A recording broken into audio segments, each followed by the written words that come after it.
Aujourd'hui, les copains, on va voir quelque chose d'émouvant, de choquant, d'accord? C'est un individu d'ultra oméga giga turbo terre à droite qui s'en est pris sans aucune raison à un pauvre ressortissant qui lui avait volé sa montre.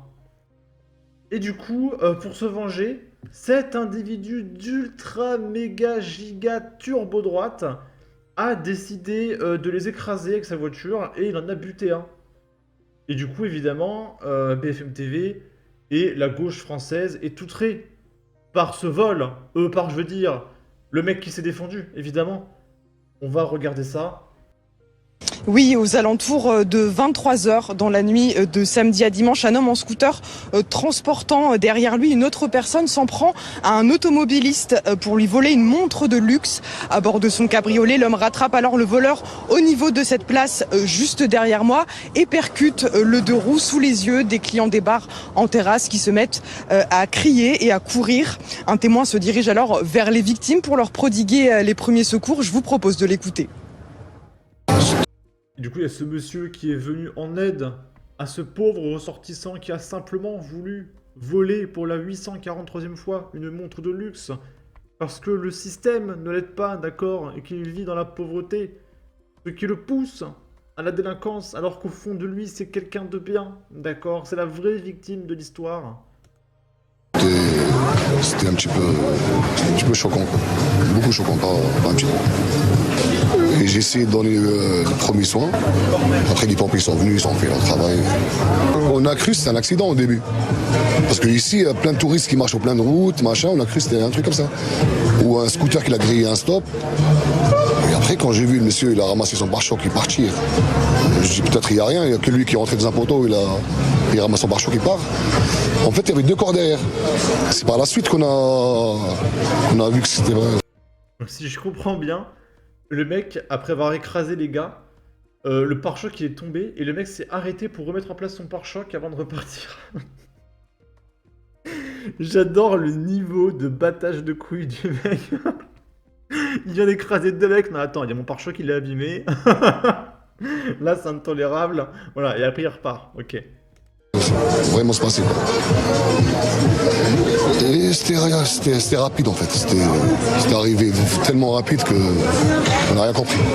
Malgré l'intervention des pompiers, le conducteur du scooter décède. Son passager est gravement blessé avec un pronostic vital engagé. Après avoir récupéré la montre dérobée, l'automobiliste prend la fuite. Quelques heures plus tard, la police interpelle deux individus dans les quartiers nord de Marseille à proximité d'un véhicule incendié. À ce stade, on ne sait pas s'il s'agit de celui de l'automobiliste qui n'a pas non plus été retrouvé. En tout cas, ici, au lendemain des faits, on sent que l'émotion est encore très vive dans le quartier du Panier. Ok, donc il a récupéré sa montre. Ce sentiment d'injustice que l'on a toutes et tous ressenti suite au classement sans suite de nos agresseurs en saison 1. Voilà la saison 2. On démarre avec se faire justice soi-même. Puis en saison 3, on aura j'attaque avant, maintenant, pour me prémunir de ce qui arrivera. Ah, au moins là, ils ne recommenceront plus. 40 ans de laxisme politico-judiciaire, ça donne ça. Comment expliquer aux victimes que leurs voleurs seront arrêtés en garde à vue, relâchés dans l'après-midi et jugés dans 2 ans? Voilà pourquoi on en arrive à ce type de comportement. Appelons-le se faire justice soi-même. Il y a un mec qui a mis bravo monsieur. Ok. Et du coup, là, c'est Radio Roma qui partage une petite news à Bordeaux. Pareil, c'est quelque chose d'absolument insupportable, les copains. Je ne le tolère pas en tant que membre de l'extrême gauche. Des riverains attachent un homme à un arbre car il dégradait des voitures. Et du coup, pour le calmer, ils le ligotent et ils appellent la police.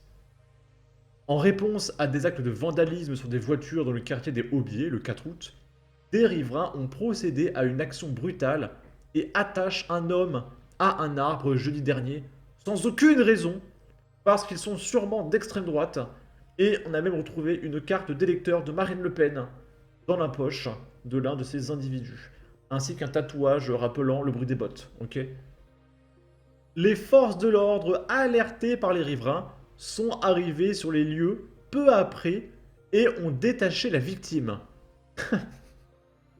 C'était la victime, tu sais. Putain, je ne supporte plus ce pays, bordel. Et du coup, après avoir détaché la victime, celle-ci a cependant refusé de porter plainte.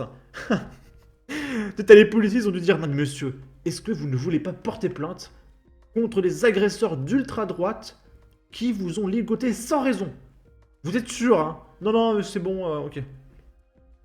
Et du coup, il a même refusé de se faire prendre en charge par les secours. Mais, malgré le refus de plainte de cette pauvre victime, les autorités ont quand même ouvert une enquête pour éclaircir les circonstances de cette agression. C'est une agression, d'accord? Et pour comprendre les motivations des riverains, ils ne comprennent pas. Les gens, ils se défendent. Mais ce sont des fous furieux. Il faut les mettre en hôpital psychiatrique. D'accord? Putain, mais quel pays de tarés. Non mais sans déconner. Et ça me rappelle une vidéo que je vais vous montrer pour la 3e fois, mais qui me fascine. C'était sur un plateau TV, celui des grandes gueules. Je vais mettre un petit filtre anti-droit d'auteur. C'est un propriétaire qui a neutralisé son cambrioleur chez lui, dans sa maison. Il a appelé la police pour dire voilà, j'ai ligoté le mec, je l'ai neutralisé, venez le chercher. Et la police a embarqué le propriétaire. Et la peine qu'il a eue est extraordinaire. J'ai vécu une tentative de cambriolage. Ouais, à mon domicile, ils sont rentrés à 3. Ah oui. Donc on était dans la maison, donc moi, ma femme et mes 2 enfants. J'ai réussi à en maîtriser un, les 2 autres sont partis. Après, bon, j'ai fait des sports de combat, mais j'ai pas tapé parce que j'ai pas le droit. Mais je l'ai maintenu donc à mon domicile, j'ai appelé la police. Donc les policiers sont arrivés, ils l'ont embarqué, mais ils m'ont embarqué aussi pour séquestration. Non.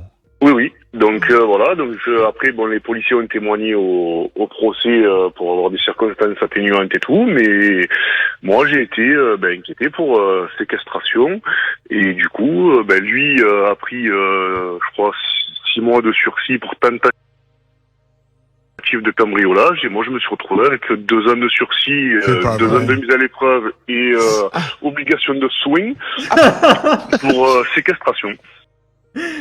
Donc son cambrioleur a pris 6 mois de sursis. Et lui, le propriétaire, a pris 2 ans de sursis avec 2 ans de mise à l'épreuve et une obligation de soins, parce qu'il est fou. Il est fou, il s'est défendu, c'est un malade le mec, d'accord?